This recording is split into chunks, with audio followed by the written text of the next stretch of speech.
Hindi mo talaga makikilala ang isang tao kapag nasasaktan na siya.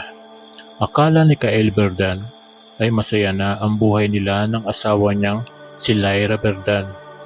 3 taon na silang kasal. Hindi man marangya ang buhay, sapat ang kinikita nila. Tuwing umaga, sabay silang nagkakape. Tuwing gabi, sabay silang naghahapunan. Oo, yun lang ang akala ni Kael. Nagsimula ang lahat sa mga maliliit na bagay. Noong una, napansin niyang madalas nang umuwi si Lyra ng lampas 10:00 ng gabi. May meeting kasi. Mabigat ang workload, traffic. Pare-pareho ang dahilan. Pare-pareho ring may kasamang pilit ng ngiti. Hindi naman siya naghinala agad. Mahal niya ang asawa niya. Hanggang sa napansin niyang nagbago ang lahat. Palaging naka-face down ang cellphone ni Lyra. Naglagay ito ng bagong password. Hindi na ito nagpapahawak ng phone kahit sandali. Minsan, habang magkatabi silang nanonood ng TV, biglang nag-vibrate ang cellphone nito. Pagkakita ni Lyra sa notification, agad nitong pinatay ang screen. Ngumiti ito. Hindi nang ngiting parang sa asawa, kundi nang ngiting para sa ibang tao. Parang may malamig na kamay na humawak sa puso ni Kael. Pero nanahimik lang siya.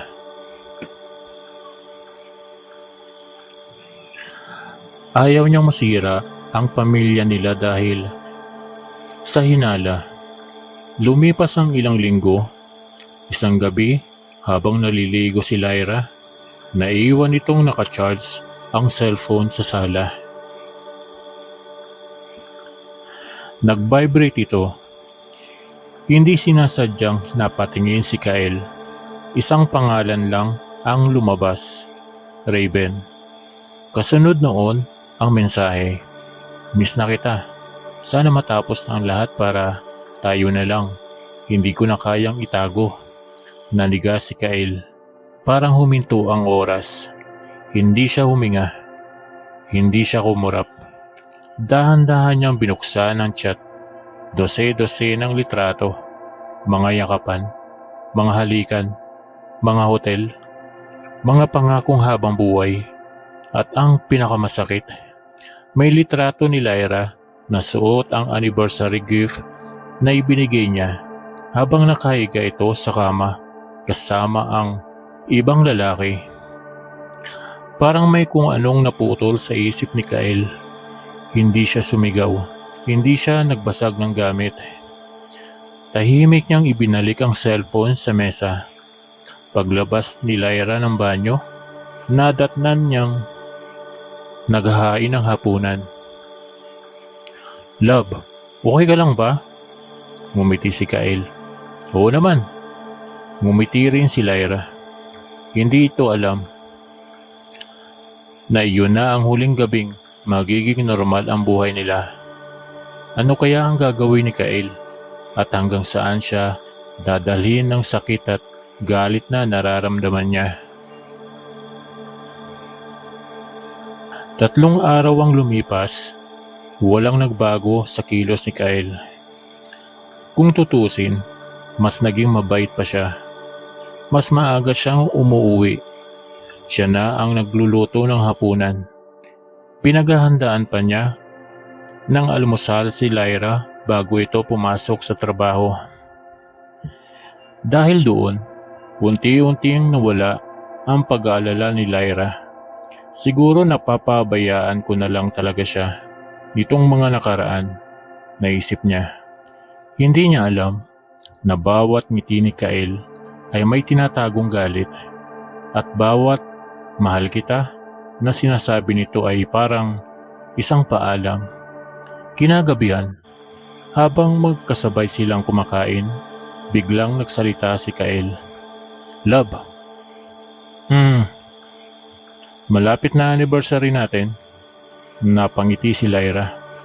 "Oo nga no, may naisip akong gawin." Ano? Tayo lang dapat. Pero kung gusto mong imbitahan ng mga taong naging parte ng buhay natin, napatigil si Lyra. Bakit? Ewan ko. Gusto ko lang maging espesyal. Tumango lang si Lyra. Hindi niya napansing nakatingin lang si Kyle sa bawat reaksyon niya. Parang sinusukat ang bawat paghinga. Kinabukasan, hindi pumasok si Kyle sa trabaho. Sa halip, tahimik siyang nagmaneho papunta sa isang coffee shop. Doon madalas magpunta ang lalaking nasa mga litrato, si Raven. Ilang minuto lang ang lumipas, dumating ito. Parehong-pareho ng nasa larawan. Ngumiti si Kyle at lumapit. Ikaw ba si Raven? Oo, bakit? Inaayos ko kasi ang anniversary surprise ni Lyra. Lagi ka raw niyang kinukwento sa office. Baka pwede kang tumulong. Natawa si Raven. Talaga? Oo, 1 oras lang. Sagot ko na rin ang dinner. Walang kahit katiting na hinala si Raven. Sumakay siya sa sasakyan ni Kyle. Habang umaandar ang kotse, masaya pa silang nagkukwentuhan. Hindi alam ni Raven na iyon na ang huling beses na makikita niya ang liwanag ng araw. Samantala, paulit-ulit namang tinatawagan ni Lyra si Raven ng gabing iyon. Hindi ito sumasagot. Nag-send siya ng mensahe. Nasaan ka? Kanina pa kita hinihintay. Sin. Walang reply. Makalipas ang ilang segundo, biglang nag-offline ang account nito. Napakagat ng labi si Lyra. May kakaibang kaba ang unti-unting bumabalo sa dibdib niya. Hindi niya maipaliwanag kung bakit, pero pakiramdam niya may mali nang nangyayari. Ano ang nangyari kay Raven matapos siyang sumakay sa sasakyan ni Kyle? At bakit tila may inihahandang anniversary dinner si Kyle na hindi malilimutan? Mabilis na lumipas ang halos 1 oras na biyahe. Tahimik na agad ang paligid. Wala ng mga sasakyan. Wala ng mga ilaw ng establishmento. Huminto ang sasakyan sa isang lumang bahay na minana pa ni Kyle sa kanilang yumaong lolo. Matagal na itong walang nakatira at napapaligiran ng matataas na puno. Napakunot ng noo si Raven. Pre, dito ba talaga? Ngumiti si Kyle. Oo, dito ko ihanda ang surprise. Pagkababa nila ng sasakyan, pumasok sila sa loob. Lumang-luma ang bahay pero malinis.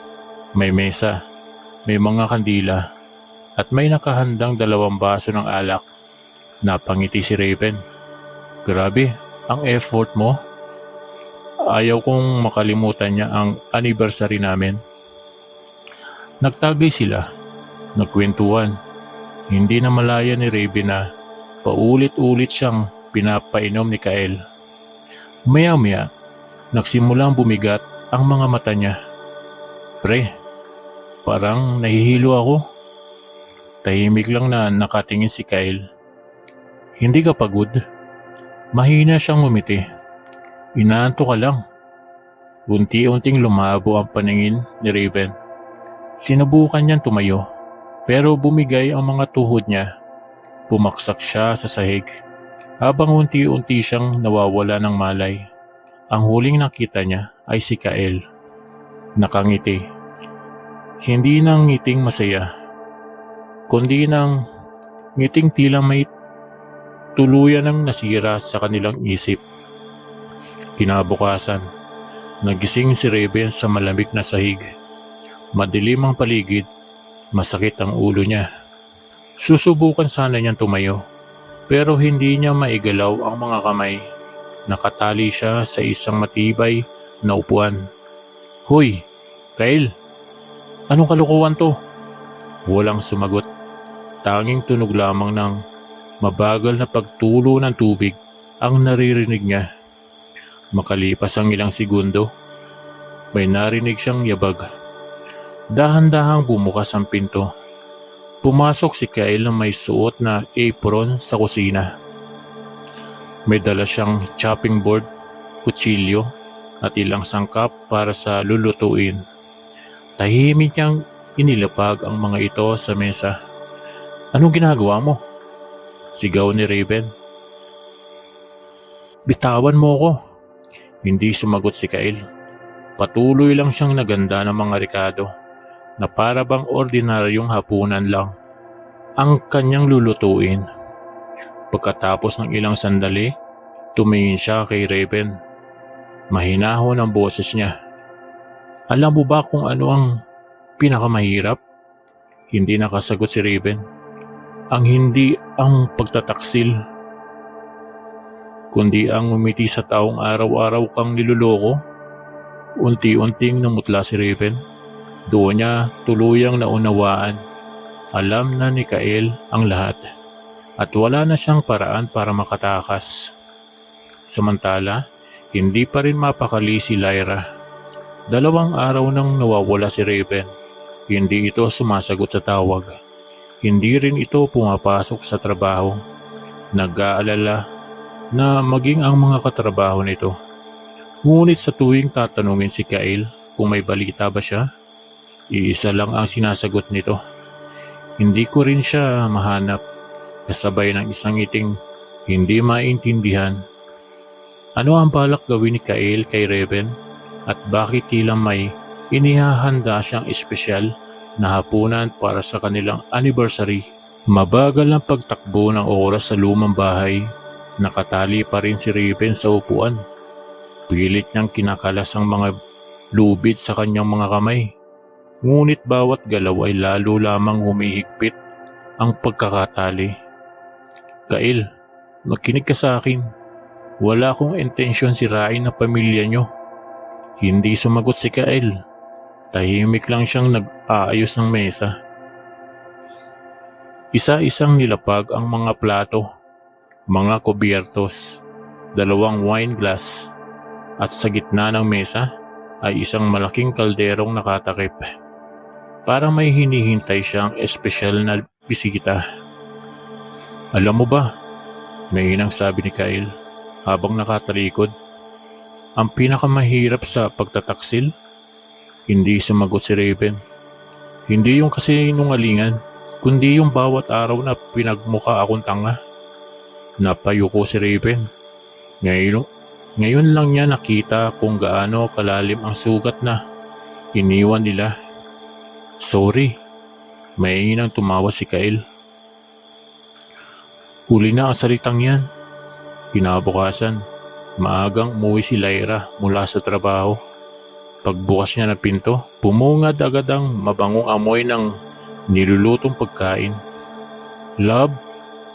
Nakangiti siyang sinalubong ni Kyle. "Sakto, tapos na ang anniversary dinner natin." Napansin ni Lyra na kakaiba ang kilos ng asawa niya. Kalma, tahimik, at tila may kung anong itinatago sa likod ng mga mata nito. "Saan pala si Raven?" tanong niya. Pilit na parang walang ibig sabihin. Saglit na napatigil si Kyle. Ngumiti siya. "Bakit hinahanap mo ba siya?" Nanlamig ang buong katawan ni Lyra. Mabilis niyang binawi ang tanong. Hindi. Naisip ko lang." "Tara na," sabi ni Kyle habang hinihila ang upuan para sa kanila. "Ayokong lumamig ang pagkain."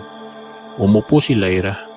Sa gitna ng mesa ay nakapatong ang malaking kaldero. Dahan-dahang inilagay ni Kyle ang kamay sa takip nito. Umiti siya. "Handa ka na ba?" Nanlaki ang mga mata ni Lyra habang unti-unting inaangat ni Kyle ang takip. "Ano ang laman ng kaldero?" Bakit tila may alam si Kyle na hindi pa alam ni Lyra?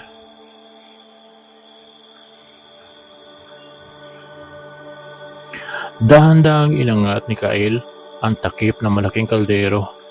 Sumingaw ang mainit na amoy ng nilagang karne, mga halamang pampalasa at sabaw na ilang oras na pinakbuluan. Napangiti si Lyra. Ang bango. Tahimik na nagsandok si Kyle at nilagyan ng laman ang mangkok ng asawa. Wala ka bang kakainin? Tanong ni Lyra. Mamaya na. Habang kumakain si Lyra, hindi inalis ni Kyle ang tingin niya sa kanya. Bakit ganyan ka makatingin? Natatawang tanong niya. Wala lang. Gusto ko lang malaman kung nagustuhan mo. Ngumiti si Lyra. Masarap. Ang lambot pa. Parang hindi ko pa natitikman ang ganitong luto mo. Mas lalo pang lumawak ang ngiti ni Kyle. Talaga? Tumango si Lyra at nagsandok ulit.